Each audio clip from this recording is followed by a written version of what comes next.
Crawford Podcasting Network, down the blocks with former Wolverine Chris Young, Tom Crawford here, talking Michigan basketball as we always do on a Tuesday, Wednesday. Depends on the schedule. Michigan played on Sunday, picked up a needed victory after a dreadful, tear-jerking loss in Iowa City at Carver Hawkeye Arena, having at some point lead with under 2 to go, and they lost it. We can break that down. Let's get that little negative nugget out of the way. Let's break down the Iowa game. Then we're going to talk about how they responded, Chris, with the Northwestern win. I thought the second half was a great performance moving forward. Okay, let's just get this Iowa game behind us. What the hell? How did they lose that freaking game? That would have been a huge.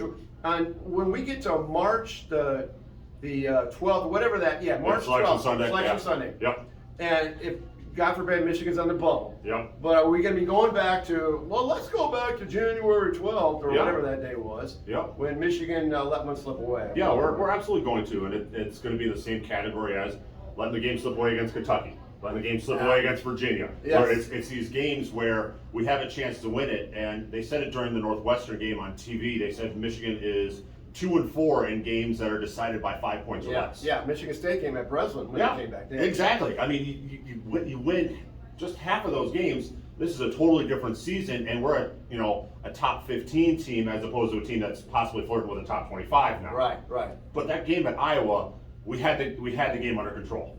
The coaching staff, Juwan, was throwing every different player combination on the floor. Yeah. I mean, I turned it on and I was like, wait a second, they got Hunter Dickinson and Terrence Reed out there, and then they threw Terrence Reed and Shedder out there, and then they had Jason Jett out there. I was like, I didn't know what to do, and all they were looking for was that kind of that magical fit, and they found it, and they had a lot of good runs. They played really well, and in the last 2 minutes of the game, they disintegrated. Okay, I'm going to throw it Terrence Reed. We're going to go back to Terrence Reed later on in the podcast. Absolutely. So Fran McCaffrey, after the game, I watched his press conference. He's a big Terrence Reed fan. As he should be. As he should be. He's a hustle guy. Yes. And boy, when you put Hunter and Terrence on the floor at the same time, who are you taking off the floor? T. Will. Terrence Will. Okay. Yep. T. Will. Terrence can't shoot free throws. Well, T. Will is the worst at 68% of the starters anyway. Yes. And Terrence, in my mind, brings more consistent energy. Yes. And he hustles the boards, Yep. and I like that. And you got, I'm not saying they're twin towers. He's not as tall as Hunter. Yeah. But boy, when you got Zach Edey down the road the week from Thursday coming to Chrysler, the Purdue Boilermakers, you're going to have to be dealing with some gigantic man that could help out. So back to the Iowa game. When you're going down when you're up 7, okay. And they had the ball, and they went down. They got it down to. They hit a 3 and got it to 4. So they hit a 3 and a 4. That's a 3 and 1. Yeah. Yep. I mean, don't foul. Never foul the 3-point shooter. Yeah. That's the cardinal rule, right? You're chasing a guy around a screen on the top, And that was John McDaniel. Yeah, and you just blow right through the screen, and you tackle the guy, and then you jump up like, look, what did I do? It's like everyone across the country that was watching the game knew that was a foul. There was no way they're not going to call it, especially at home. Maybe. Yeah. If Michigan was playing in Chrysler, maybe they don't make that call just because. Yeah. But on a freshman, they're making that call. Yeah. That's just how it goes. You just have to play smarter in those situations. And then coming down the stretch, Hunter disappeared in Iowa. Okay. Like he wasn't being aggressive. He wasn't trying to get that good position. They got him the ball one time, and he kind of looked and kicked it right back out. Like it was almost like, okay, we've got the lead, and we're just gonna ride this thing out, as opposed to pushing that lead from 7 to 9 or 10, and then keep on going past that. Yeah. I mean, and that's where I want to fast. And might be going back and forth on this. I'm going to fast forward to the Northwestern game halftime. I didn't go down to the game. I had a schedule conflict, so I didn't go to the game. Watched it at home. So I'm listening to Mike DeCourcy, who I've chatted with, had great talks. This guy works for BT, and he's a great writer, great basketball writer. He made a really valid point. It really stuck with me. He says, Michigan's got to figure out this Hunter Dickinson thing on an offensive basis. How are you going to get him shots? I mean, how is he going to help himself get shots? I watched Zach Edey yesterday, inside, outside. Everybody's getting shots. I mean, he got his shots. He got 19 shots at halftime. Hunter got getting 6 or 8 per game. So I mean, he had 8 shots against Northwestern. 8 shots against Northwestern. Okay.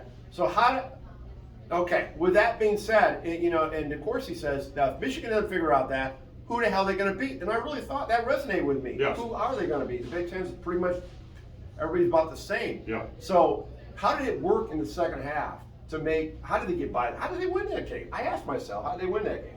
I think Terrence Reed won the game. Yeah, okay. I really do. Yeah, I yeah. mean, we were texting back and forth during the game. Yeah, It's like, yeah.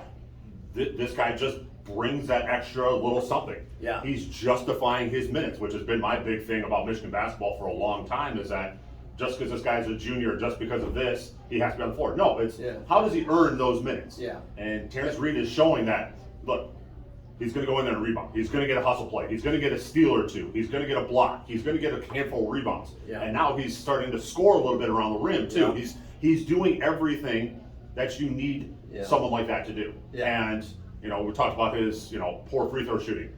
I'll take that for all the hustle plays that he does. Yes. Yeah. You know, I'll take him. I'll take him going 3 for 3 on layups as opposed to going 1 for 3 from 3 like T. Will's been doing, or 0 for 3 from 3.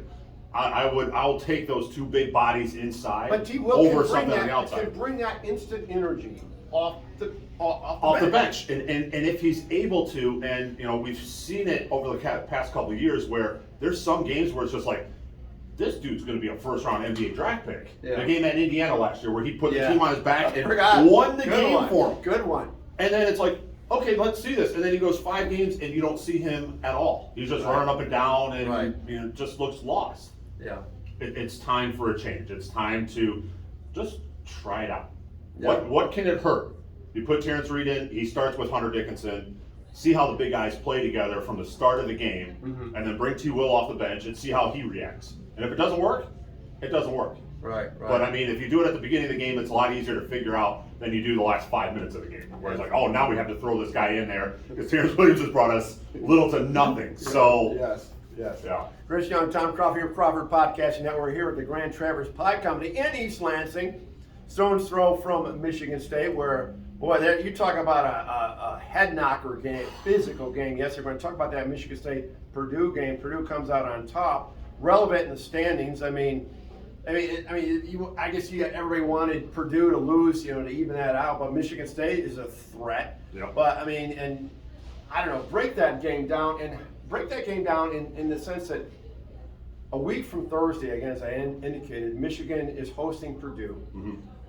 Great opportunity. Yes. And so when you watch Michigan State, and they didn't have Malik Hall, and they were without him, but Tyson Walker was just phenomenal.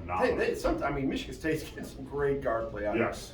Great guard play overall, and they get a great hustle play off the bench too. So how can they one up and actually beat Purdue, unlike Michigan State was able to do yesterday? Well, Purdue lives and dies by what Zach Edey does. Yeah. He gets the ball every time. You knew he was going to get that last ball. Would Hunter have gotten that ball on that last possession in that situation? Yes, but would he have tried to score or would he have kicked it out? Because Hunter Dickinson, for his freshman and sophomore year, he'd have been attacking the rim. Hunter Dickinson this year, he's a little bit... He's rotating the ball too quick. Yeah, he's kicking it out a little too fast. He sees that double coming. He's taking that that inverted pivot and trying to skip the ball. Yeah. Where Zach Edey got that thing with 4 seconds left, one dribble to the baseline and puts Sissoko in the rim. Now 7'4" is bigger than 7'1". It is. And he's It just big.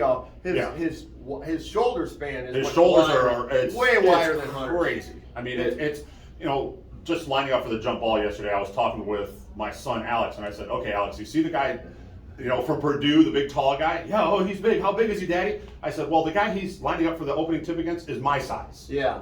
And he was head and shoulders bigger. He's like, "No way." Yeah. Yes, this guy he's 6 inches taller than me. Yeah, and it's Sissoko. Yeah, looks small. Everybody looks dude. small. Yeah. And then when Edey goes to the bench, I was sitting there watching the game with my father-in-law, and he's like, "Oh, Purdue doesn't have anybody big to bring in off the bench." When Edey goes to bucket, I said, "The guy he just brought in is 6'10". I know. It's just everybody looks small after looking at Zach Edey because he's such a massive human. He didn't commit a foul the whole game. He didn't commit a foul. Yeah. And a lot of that, I thought a lot about that last night. He's only got, I think, 27 fouls on the season. Yeah, it's crazy. No one attacks him. Yeah. He comes over on help side and blocks a shot. No one gets into his chest. No one really tries to make him play defense because he's so physically dominant. Everyone's almost scared of him. Everyone gets in the lane, they're shooting floaters. They're not getting into his body. They're not trying to draw contact against him because he's so big. And I thought Izzo was allowed, in his strategy, Michigan State's strategy defensively was to let Edey get his points get his shots. Yep. You know, and make sure you cover up everybody else. Yeah, they played him one-on-one just about the whole game. Fletcher Lawyer. Yeah. You know, being mocked by the Michigan State fans. Foster's better. Okay. Yeah. Uh-huh. That come back and bit him in the ass a little bit. I mean, he was terrific. Hitting free throws down the stretch. Yeah, he was. That kid's a freshman. Yeah. That's crazy. The left-handed runner that he made, the M1, was I think a huge Fletcher's play. better. To be Fletcher's a lot better, I think. Yeah. All due respect to Foster, I think Fletcher's a lot better player. Yeah. Okay, back to Michigan playing Purdue, not getting ahead of Maryland and Minnesota, but I mean, relative to what we saw yesterday at Breslin Center, how can they beat them? What's their strategy going to have to be with Hunter and Edey? Well, for starters, Hunter's got to attack Edey inside. He's got to attack him. So when he has the ball, when Hunter gets the ball inside, he's got to attack him. He's got to play right through his chest. He's got to go right through him, go right at the rim every time. Okay. And then we got to put him in a lot of ball screen situations. You got to draw Edey away from the basket, and then Hunter's got to roll when it's time to roll when there's an opening to the lane. Out to the wing? Or, no, you roll to the basket. Or if Edey's playing that drop defense, what he likes to do, just a little, pick and pop, little pocket pass from Doug. And if Hunter can knock down that 15 to 18 footer consistently, Edey's going to have to draw. Wing shot. Yes. Yep. From the free throw line extended.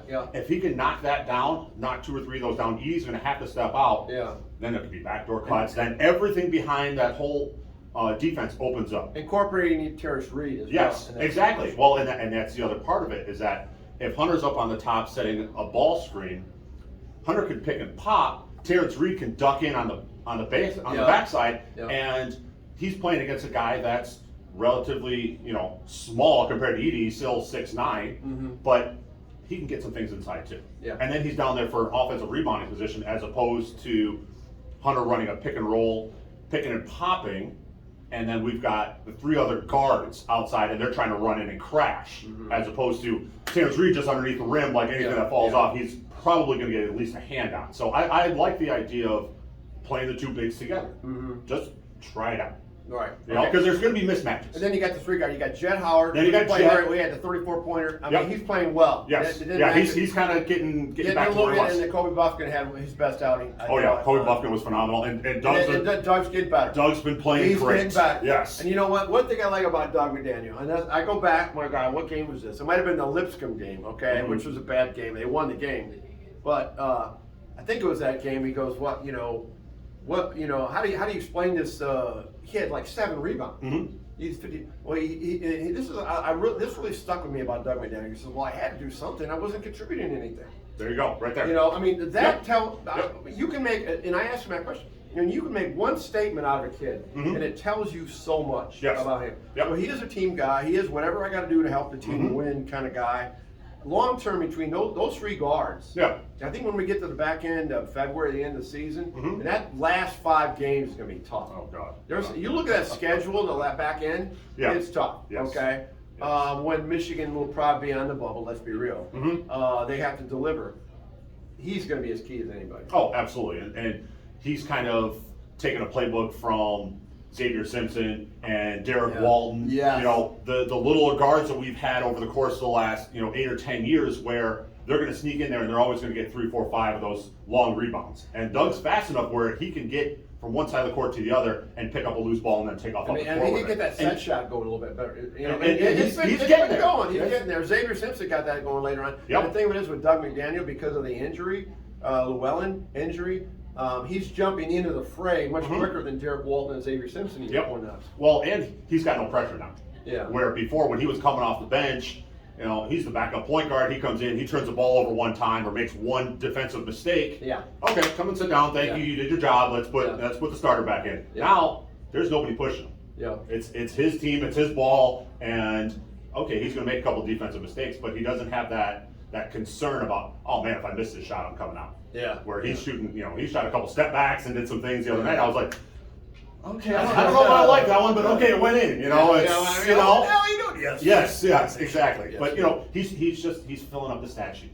Yeah. Handful of assists, handful of steals, a lot of rebounds, scoring points, shooting at a high clip right now. So I like the way he's playing. Yeah. So but I tell you what, when Michigan wins, I think they can beat everybody. When they lose, I think they can lose everybody. Yeah. That's how flippant I can be. Okay. Thursday night, Maryland on the road. You blew them out. My God, you hammered them by 40-some points. You had a 17-0 lead. Hunter loves to play against Maryland. Yep. It'll be Maryland's gotten better. Yep. It'll be tough. Yes. What are you expecting in that game before we close this out? This could be a game where Michigan could get beat by 20 real easy. Really? It is. This is what a trap game for Michigan because they beat them so badly. Everything that they wanted to do against them a couple weeks ago. God forbid that. Every shot went in. Every play went the right way, and Maryland couldn't make. Well, they're coming off the Central Michigan loss. Yes, they were dialed in. So Hunter's going to be dialed into this game because he loves playing against Maryland. Yeah. Terrence Williams is going to be the same way. He likes playing against Maryland Yeah. also. How are the rest of the guys going to react? Yeah. Are they going to just be like, oh man, we got this. These guys are terrible. Yeah. And Maryland has had this game circled for the last couple weeks. Yeah. And that's all the coaches Yeah, have they been got yelling at them humiliated. about and focusing on. Is like, you let them do this to you. If they come in and do this again. So this is a game that Michigan obviously can win, but it's going to be a matter of if they travel well, if they put their defensive mindset in their backpack and take it with them on the flight, if they rebound, if they play hard and aggressive, then they can beat them. Right. If they come out and think, oh, we're just going to win, this team's just going to roll over because we just kicked the shit out of them 2 weeks ago, then it's going to be a long, long night. Well, we'll be talking about that game down the blocks with Chris Young, Tom Crawford, a week from probably today here at Grand Traverse Pie Company or some other venue that you folks might want to recommend that we go to. And if you want to come in and chime in on our conversation, you local absolutely. Greater Lansing, Michigan fans and alumni, do that. And, just message me on Facebook and we'll go from there. Yep. Down the blocks, Chris Young, Tom Crawford. Until next time, see ya. Thanks, Tom.